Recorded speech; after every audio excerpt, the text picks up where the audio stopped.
저는 딱히 홈버프 그런 거 신경은 안 쓰는데 뭔가 있는 것 같기도 하고 그런 것 같아요.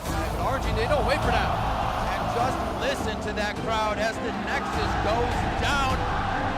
如果我们状态一直保持，应该可以打到 MSI 的总决赛。 확실한 건 전처럼 그렇게 쉽게 무너지지는 않을 것 같고 Would it be the revenge game against Counter Logic Gaming? And it is. SKT will continue to put wins in the win column. And that is gonna be the ace. SK Telecom with some confidence back. 我觉得 CLG 的 AD Stixxay 让我蛮感到惊讶。 I should look out. We're gonna win be the ace.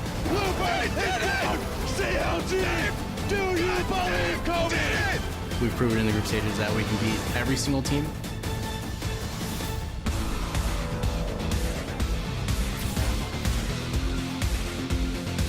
Welcome, ladies and gentlemen, to the final day of what has been an absolutely insane mid-season invitational group stage. We are coming to you live from the Oriental Sports Center in Shanghai, China, where fans have packed the arena and will be cheering on their favorite teams as they fight with their eyes on the next week's bracket stage. Our beautiful venue again playing host to the 2 weeks of games, and some cosplayers here out in form. Fans ready as ever to cheer on their favorite teams. Flash Wolves making their way into their practice room.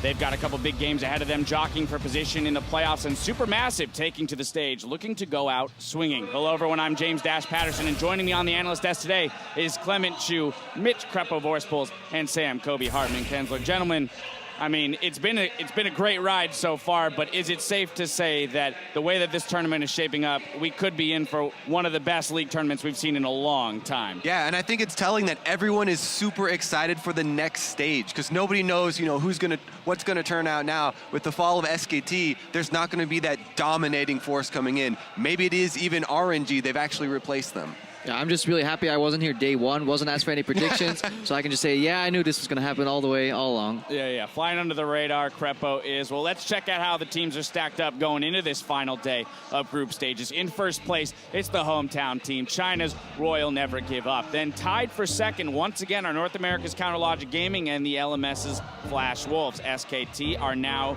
even with 4 wins and 4 losses, which is good enough for 4th place. Europe's G2 Esports are in 5th, with Turkey's Supermassive in last. But all will be decided with our final day of action, which gets underway with RNG versus Supermassive. Then Flash Wolves will look to claim second with a win over CLG before SKT goes up against G2. If any ties remained at the end of our regularly scheduled broadcast, we'll immediately play out any required tiebreakers, up to a maximum of 2 tiebreakers that we have today. So not in for the longest day ever, but possibly a couple really exciting ones that really come down to the wire and determine some serious positional advantages when it comes to the bracket stages. Yeah, I mean, G2 technically could still get in. If they win both their games today and SKT lose both their games, then you still have a shot at a number one seed. We can get our seed back. But yeah, Perks tweeted, he's like, yeah, we need to go 3-0 today. And a lot of people's like, Perks, you only play 2 games. But that's obviously including the tiebreaker. But that is the right mindset, exactly. Just like we're gonna fire through all 3 games. If that's what they're gonna do, they can at least take care of things on their end, and then they've got to rely on some other stuff to fall. How crazy it is that SKT is coming in as the 4th seed. Like, it doesn't feel real if you're the 1st seed and you're like, wait, I have to play SKT? That's just insane, man. Yeah, for them, the most realistic move is to play CLG in a tiebreaker to maybe get to that 3rd place and avoid RNG in the first round of the bracket stages. We'll see if we can do that.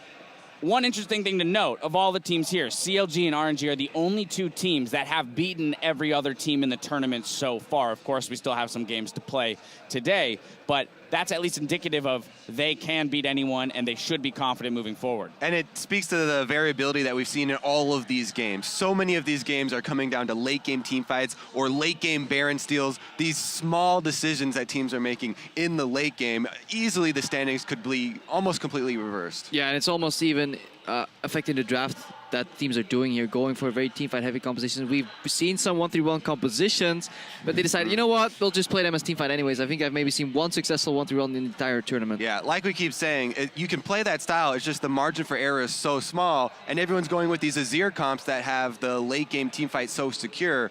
It's really risky to try. I just want to say I'm so surprised by CLG's performance here. I think they gain a lot of respect for playing their own style here, because we really didn't see them coming in that good individually, but they've been able to drag the game out. They're doing the range supports and all that, and they're winning games. And this is where we saw that margin of error that you're talking about, Kobe, play out. One small mistake, one bad team fight for RNG means that CLG have the opportunity to get back into the game, and they do play it out properly to get it.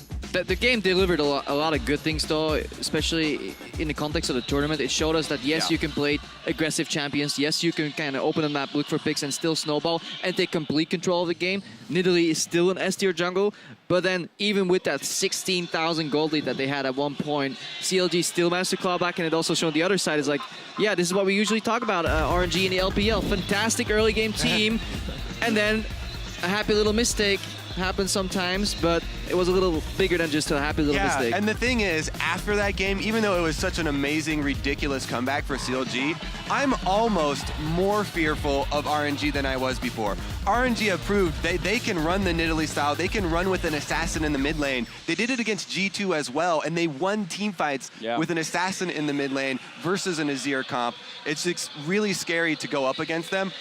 They basically should have had that game if it wasn't for the epic comeback there from CLG. Yeah, and I look at CLG, like they're playing Azir into Faker LeBlanc, and they're getting away with it, but RNG are actually just blowing them up. Yeah, Jahu's LeBlanc has been absolutely insane. I mean, everything about Jahu has been insane, but the fact that he could make that champion, which is very inherently a pick-off champion, work in team fights by always finding flanks, also together with his team. There's always a pink ward for him. Either he places it himself or Mata will just do it for him. So they're just in unison, and then when they have so much vision and so much knowledge, they win every team fight because they're just so damn good at team fighting. The only thing I can ask for more in this tournament is a little bit more champion diversity, because we've had some very, very small champion pools for most of the lanes here. Aurelion Sol's made a small appearance, but I was hoping for Vel'Koz and Cassiopeia and all kinds of stuff. Yeah, well, as we come down to the wire, who knows, maybe someone will pull something out of their back pocket in order to try and make a win. Otherwise, teams will have a little bit of time between the group stages and the bracket stage to go and retool and find something else that they want to put into play. Now, as we look forward to next week's bracket stage, we want to get your take on the round robin. Tweet at LOL Esports and tell us what is your #1 highlight of the MSI group stage and why. Send us your responses as the action unfolds, and be sure to use the hashtag MSI2016 so we can get your take later today. And with the playoffs on the horizon, be sure to stand behind your region, equip your MSI in-game icons, and help your team continue to own the Rift while chasing that Party IP weekend. Party IP weekend never hurt anybody, right? Yeah. Nope. I would be happy to get that in North America. Not a party without an IP party. Something. That was terrible. There we go. Yeah, right, it let's was. keep rolling. Moving on. All right, well, as Royal and Supermassive take to the stage for Game 1, we'll get a closer look at one of the game's greats.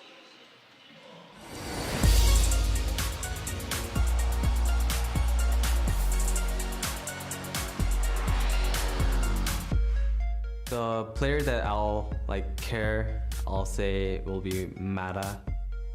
Like, he was like a player that I admired a lot when I was like not a professional player, because I thought he was really smart about the game, and then actually put a lot of time to analyze like what's the best way to win the game.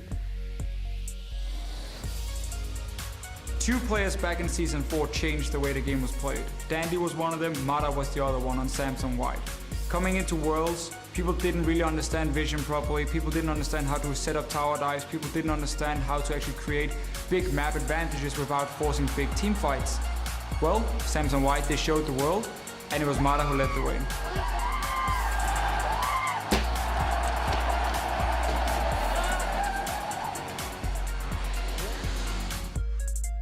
Mata was the first support after Mad Life that was ultimately God tier. When he played, he was the master of the map. Anytime I ask Afro what he thinks about Mata, he has like really good things to say about him. And Zach doesn't usually say that about a lot of players. Mata and I go way back. Last year, when we did our Korean boot camp, we were talking on the Korean client. He tells me every single time when I see him, oh my God, big fan, right? And then I do the same to him. he also has these great level 1s that can completely screw over the enemy team's strategy, as well as playing a whole variety of supports. And also, he always knows where to be at the right time, and he just enables all of his players on his team to get the most out of them. Any team he is on, he is just ridiculous. We have seen with some of the Korean players in the past, when they do move to China, they enjoy it for like a year where it's a bit up and down, very inconsistent in many ways. And then they kind of realize that winning is the fun thing. It's not about earning a lot of money. It's not about having a big gaming house or whatever. You need to win. And I think once you have tried losing and played with a team that didn't work, as a Korean former world champion, that's not acceptable. Out of the heel. Oh, Wuxx with a nice flash, but the hook comes through. Mata! He's gonna come down. Wuxx picks up the kill. 我觉得 RNG 是一个，就是他们算是 Mata 就是带起来的队伍吧。因为之前麻辣香锅他的经验没有很够嘛，但是因为 Mata 他的经验，所以可以让他们队伍变得更有系统的感觉。然后再加上麻辣香锅的入侵，所以他们是一支就是有頭腦又有操作的一個隊伍。But RNG, they don't wait for that. In a flash over the wall, Mata stays alive with a triumphant roar. 메인 오더를 맡고 있긴 한데 그냥 혼자 한다고 되는 게 아니거든요. 팀원들 다 할 수 있게 이끌어주는 것 같아요. Mata 来到 RNG 是就给我们整个团队提升了很多，就包括队员的对线细节，还有团战处理都提升了很多。他主要是教我们每个人的一些对线啊，或者是团战，或者是一些运营的吧上面的问题吧，还有特别是沟通上面的问题，把我们全部改变了。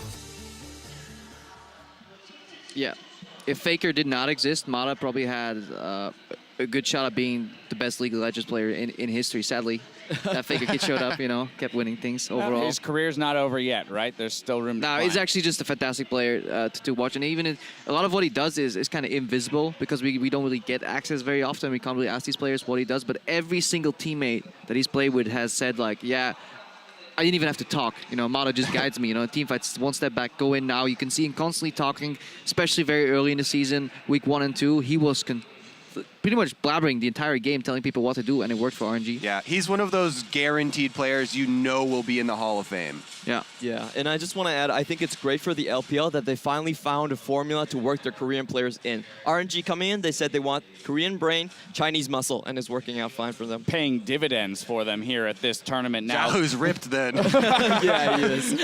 Later today, we'll be unveiling our all-tourney team based on the play we've seen here in week 1, highlighting the best players from across the rift. Mata, some might say, is a front runner in that support position. But now it's time to head over to the caster desk to get our game started.